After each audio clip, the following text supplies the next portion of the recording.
Video में मैं अपनी गौरीकुंड से केदारनाथ का एक्सपीरियंस शेयर करूंगी, जैसे कि क्या क्या सामान लेकर जाना चाहिए या क्या क्या सावधानी बरतनी चाहिए और घोड़ी खच्चर आदि का प्राइस। तो इस वीडियो में लास्ट तक बने रहें ये सारी डिटेल जानने के लिए। तो मैं अपनी यात्रा सोनप्रयाग से करीबन 2 बजे शुरू करती हूँ और अगर आप भी ट्रैफिक से बचना चाहते हैं तो करीबन 2 से 3 बजे रात में निकल जाइए। तो अगर आपके पास खुद का व्हीकल है और आप इसको पार्क करना चाहते हैं तो सोनप्रयाग में आपको काफ़ी अच्छी पार्किंग मिल जाएगी, जिसके चार्जेस करीबन 120 रुपीज़ फॉर 12 आवर्स है। और वहाँ से आपको करीबन 5 मिनट वॉक करना होगा और फिर लाइन में लगना होगा, क्योंकि वहाँ से ही आपको जीप के थ्रू गौरीकुंड जाना होगा, जहाँ से आपका ट्रैक जो है स्टार्ट होता है।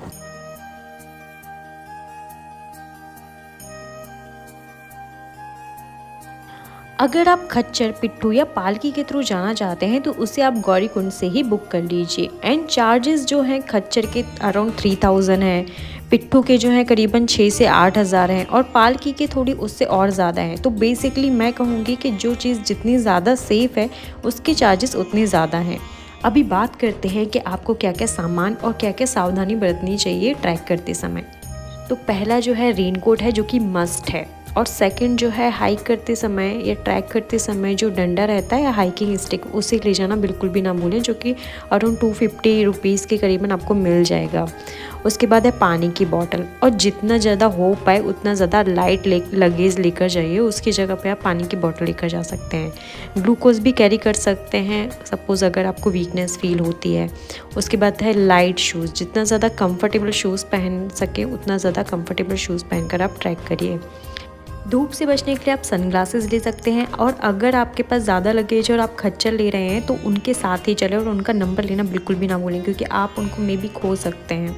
उसके बाद बात आती है गर्म जैकेट की, और कंफर्टेबल कपड़े पहनकर ही ट्रैक करें। हो सके तो हेड टॉर्च भी कैरी कर सकते हैं, क्योंकि कभी कभी आपको वहाँ पहुँचने में रात हो जाती है और उतना ज़्यादा दिखाई नहीं देता है।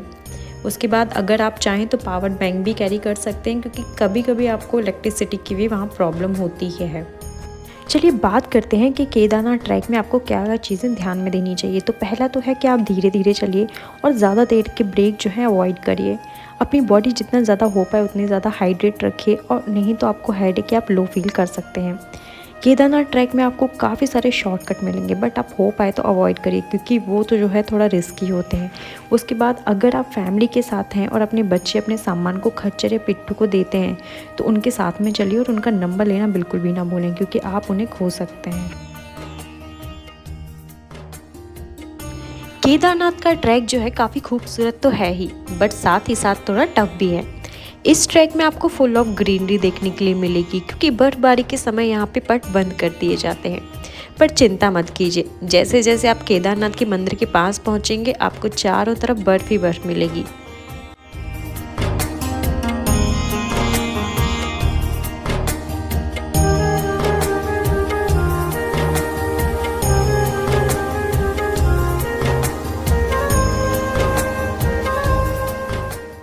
इस ट्रैक का रास्ता थोड़ा ठीक ही है, बट पैदल चलने वाले यात्रियों, खच्चर, पिट्ठू, पालकी से जाने वाले यात्रियों सबके लिए एक ही रास्ता है, जिसमें सबसे ज़्यादा प्रॉब्लम होती है खच्चर से, क्योंकि इसमें अगर काफ़ी सारे खच्चर एक साथ आ रहे हैं तो आपको धक्का लग सकता है। इसलिए आप ट्रैक थोड़ा संभल कर ही करें। मैंने काफ़ी सारे ऐसे केसेस देखे थे जिसमें घोड़े का पैर जो है यात्री के पैर पर आ गया था, इसलिए जस्ट बी केयरफुल।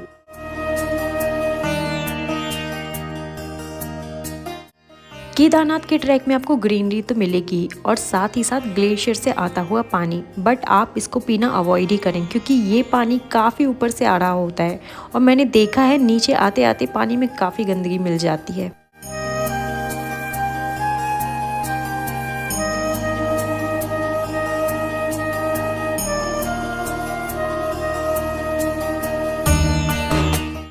आप देख सकते हैं इस तरह एक साइड से यहाँ काफ़ी गहरी खाई होती है, इसलिए ट्रैक करते समय आपको थोड़ा ध्यान रखने की ज़रूरत होती है।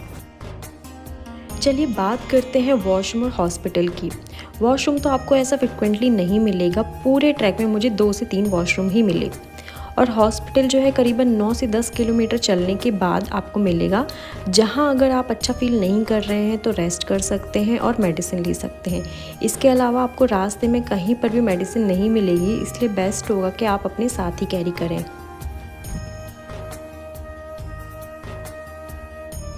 ये जो ब्लू कलर में देख रहे हैं ये दुकानें हैं। पूरे ट्रैक में आपको मैगी, पराठा, पानी की बोतल की काफ़ी सारी दुकानें मिलेंगी, इसलिए खाने वगैरह की यहाँ पे कोई भी समस्या नहीं है।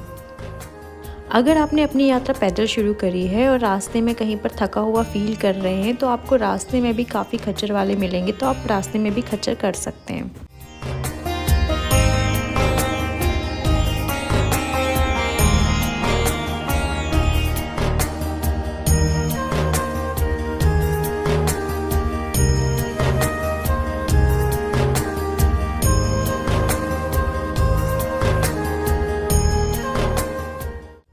ये रही खाने की शॉप। जी हाँ, आपको इस तरह से खाने की शॉप मिलेंगी। प्राइसेस थोड़ा ज़्यादा लगेंगे पर नीचे से सामान ऊपर तक लाने में काफ़ी मेहनत लगती है, इसलिए अगर आपको ट्रैक में ये सब चीज़ें ईजी अवेलेबल हो रही हैं तो ठीक ही है ना। ये देखिए, इस ट्रैक में आपको इस तरीके के काफ़ी सारे ब्रिज मिलेंगे जो कि रिवर क्रॉसिंग के लिए बनाए गए हैं। तो हाँ, यहाँ के मोमेंट कैप्चर करना बिल्कुल भी ना भूलें। जब मैं गई थी तब मौसम काफ़ी अच्छा था, पर यहाँ कभी भी मौसम चेंज हो जाता है, स्पेशली शाम के समय। तो बस आप उसी के अकॉर्डिंग अपना ट्रैक करें ताकि आप शाम होने से पहले मंदिर पहुँच जाएं।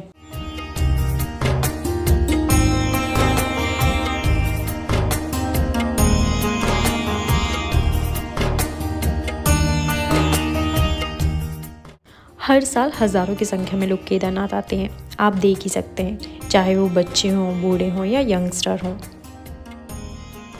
जैसे जैसे आप मंदिर के करीब होते जाएंगे रास्ता जो है थोड़ा और मुश्किल होता जाएगा, आपको सीधी खड़ी हुई चढ़ाई दिखेगी, पर आप बस धीरे धीरे चलते रहिए। जैसा कि मैंने वीडियो की स्टार्टिंग में भी कहा था कि आपको ज़्यादा फास्ट चलने की ज़रूरत नहीं है, आप बस धीरे धीरे चलिए और 2-2 मिनट के ब्रेक लेते रहिए।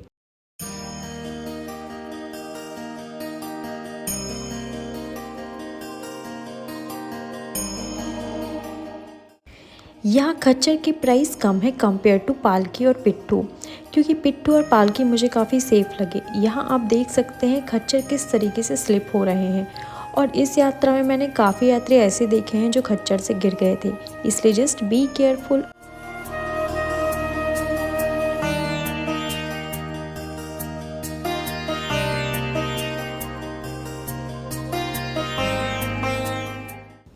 केदारनाथ यात्रा मुश्किल तो है, मगर सच्चे भक्त तो भगवान शिव के दर्शन करने के लिए पहुंच ही जाते हैं, भले ही उनके पास कंफर्टेबल शूज़ हों या ना हों, और ना ही पिट्ठू और पालकी से जाने के पैसे। इस यात्रा में मैंने काफ़ी यात्री ऐसे देखे हैं जिन्होंने पैरों में बिना कुछ पहने अपनी यात्रा को पूरा किया है। वो कहते हैं ना, अगर सच्ची भक्ति हो तो लोग किसी भी तरह से भगवान के दर्शन करने के लिए पहुँच ही जाते हैं। बिना पैरों में कुछ पहने ये यात्रा करना थोड़ा मुश्किल तो है, क्योंकि जैसे आप मंदिर के पास जाते जाएंगे आपको बर्फ़ पर भी चलना पड़ सकता है, और चलिए नहीं भी चलना पड़े, मगर टेम्परेचर रात होते होते बहुत ही कम हो जाता है। जब मैं गई थी तब टेम्परेचर -2 तक पहुंच गया था।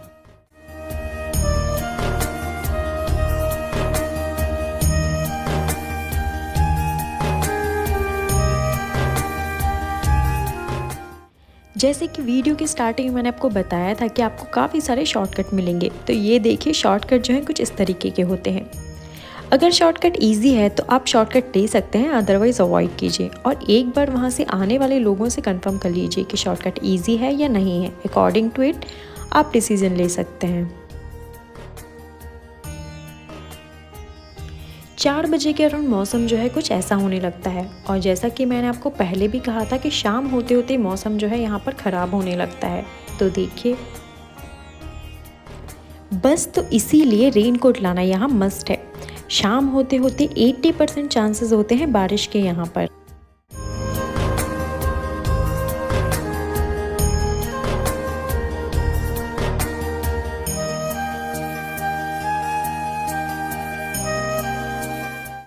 ये है कुछ शाम 7 बजे का सीन, और यात्रा का इतना पार्ट थोड़ा और ज़्यादा कठिन था। जैसे कि आप देख ही सकते हैं, एक साइड बर्फ़ से ढका हुआ पहाड़ जो कि धीरे धीरे नीचे आ रहा था, और दूसरी तरफ खाई।